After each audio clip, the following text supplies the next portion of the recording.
What are your learnings and experiences this time of pandemic? Because of pandemic, I learned the deep meaning of time management, from household works to teaching module for children in conjunction with my studies. Multitasking is a must in distant learning.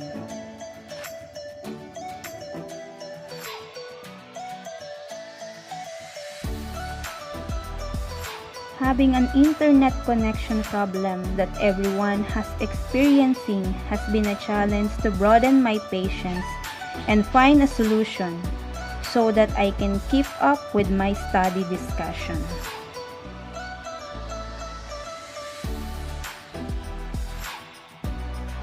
Just believe that learning will continue through pushing ourselves that we can.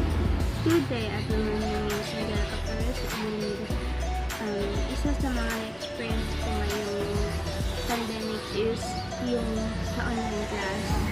Isa ako sa mga estudyanteng medyo nahirapang makasabay dahil na din siya hindi ng internet.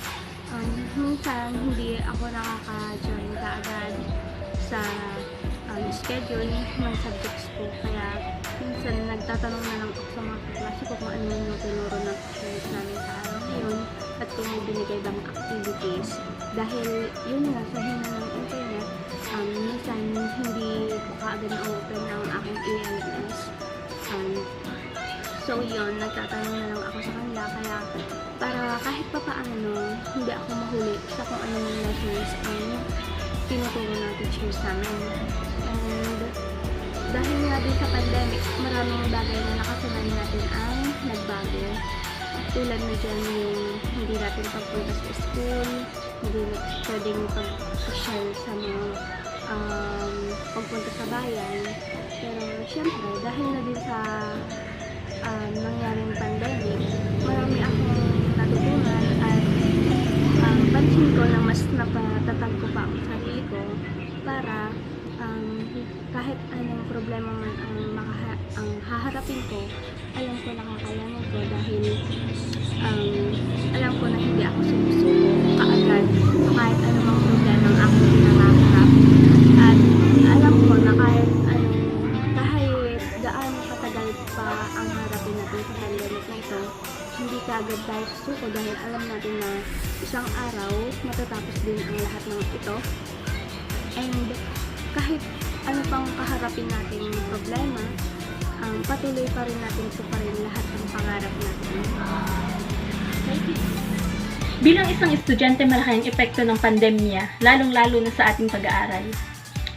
Upang maipagpatuloy ang ating pag-aaral, kinailangan nating magkaroon ng online class at kinailangan din nating maging bihasa at pamilyar sa paggamit ng iba't ibang uri ng teknolohiya. At sa pamamagitan nito, mas napadali pa ang ating pag-aaral at pagkatuto. Malaki din ang naging epekto ng pandemya sa ating pang-araw-araw na pamumuhay.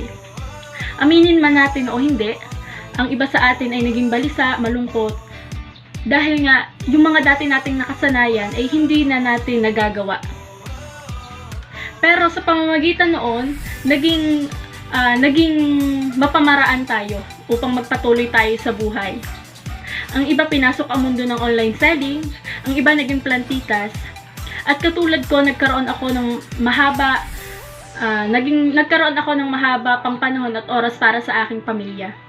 Para sa akin, ito na yung pinakamahalagang nangyari sa panahon ng pagkakaroon nga ng pandemya, yung nagkaroon kami ng isang matibay na komunikasyon at mas napatatag pa ang samahan namin bilang pamilya.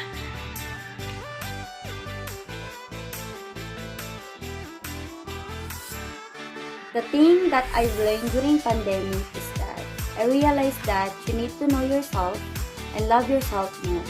I realized that you need time to the things that at first you don't know that it is essential to your life. I also have a quality time to my family and friends. Magandang hapon. Ako nga po pala si Romel Awalido Tepi. Na natutunan ko ngayong pandemic na naging responsable ako sa buhay. Dito ako mag-isip. Dahil sa pandemic, masyado akong nahirapan sa pag-aaral dahil na online class. Pero hindi hadlang ang pandemic sa buhay ng mag-aaral dahil kung may pangarap ka, kailangan mo mo siya para makamit-kamit. Ayun lang.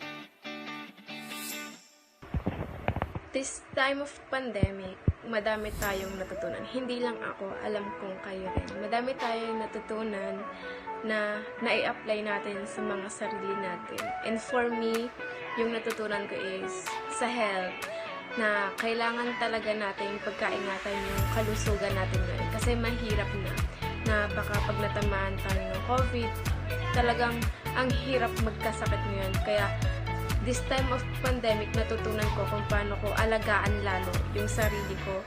Kumakain ako ng gulay. Dati kasi, hindi talaga ako kumakain ng gulay. As in, bilang lang yung gulay na kinakain ko.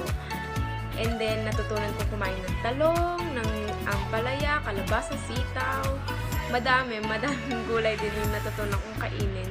Kasi sobrang importante nun sa health natin ngayon. Kumakain ako ng prutas. Hindi lang ako, kundi yung family ko din. Talagang iniingatan talaga namin ngayon yung kalusugan namin. Lagi din namin pinagpipray kay God na kahit kalusugan lang talagang ibigay lakas ng pangangatawan.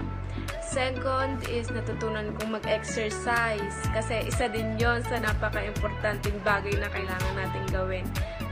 This time of pandemic talaga. Natutunan ko din mag-exercise. Kahit konti lang, nag-exercise ako tuwing umaga.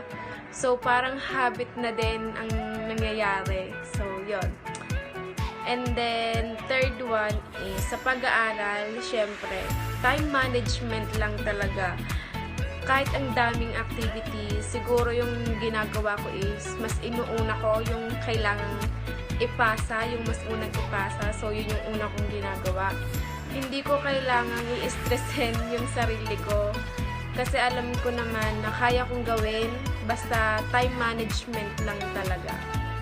And fourth one is, natutunan kong tumulong lalo sa pamilya.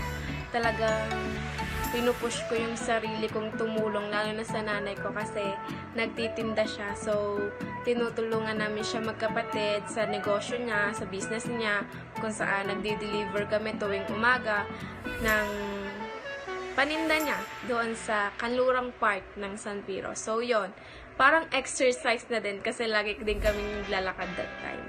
And yung last talaga na natutunan ko is faith. Talagang mas lumalim yung faith ko kay God. Talagang kumakapit talaga ako sa Kanya this time of pandemic. Na talagang siya lang talaga yung kailangan natin. And dapat tayong mga tao, huwag tayong mawalan ng pag-asa. Huwag natin isisi kay God lahat, kundi magpasalamat tayo lagi kasi hindi natin nararanasan yung mga nararanasan hirap ng ibang tao. I mean, hindi natin nararanasan yung may sakit na yung nararanasan ng iba na walang makain, ganon. So, kailangan magpasalamat lang talaga tayo lagi. Hindi natin kailangan isisi sa Kanya yung lahat na nangyayari ngayon sa mundo, kundi magtiwala lang tayo lalo sa Kanya, mahalin natin siya lalo, and faith lang talaga, laban lang. Yun lang. This pandemic taught me to be more responsible, not only in my academics but also in my life. I learned to be flexible in doing different things. I learned how to manage my time, and I learned how to deal some things in my own. I know this year's end situation is very hard, but this time is also one of my memorable year because it made me realize that learning is very important for us, especially right now. We need to have a lot of knowledge on how can we survive and deal with this pandemic. I know we face different struggles, problems, and challenges. But remember, at the end of the day, this serves as a lesson for us to keep on fighting, dreaming, and surviving. Again, we are the Group 2. Thank you for watching.